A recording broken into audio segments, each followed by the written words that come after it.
بێگومان لە سەرانسەری عێراقی دەست bi ساڵانیya xwandinê hatiye kirin belê li Mosulê salaniya xwandinê gelek cêwastir e ji bajarên din ji ber ku li aliyê rastê gelek qutabxane hatîne kavilkirin lewma zorbey qutabîyan niha li aliyê cepê bajarê Mosulê dest bi dewama xwe kiriye.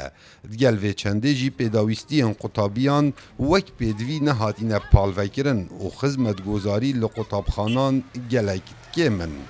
نطالب بالمدرسة جديدة ونطالب بالرحلات جديدة، وإحنا كثير بالمدرسة، ونطالب في كل صف 20 طالبة، وإحنا كثير ونريد نصلح الرحلات والمدارس جديدة. نطلب يجيبوا لنا قطاسية والحقائب والدفاتر كل صف 20 طالب هيك طالبة نطلب.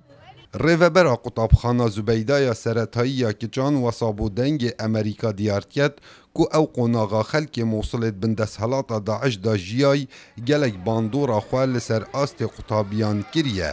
Ev e ji layekî ve û ji layekê dî ve hejarî fakterekê serekî ye ku niha rêja nederçûna qutabîyan gelek zêde bûye. تلميذاتنا يعني من أدنى صوت تشوفها تجفل. طبعا الخوف والفقر والمعاناة والجوع والرهبة اللي عاش بيها الطفل.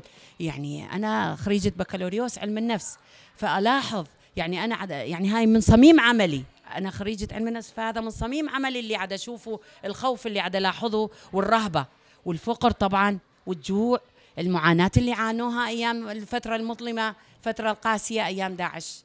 Qutabî paşaroja her milletekîne lewma li piraniya welatên cîhanê pîtadaneka êkcar zor bi qutabîyan dihête kirin. Belê li Mosulê ber û vajî evê çendê ye.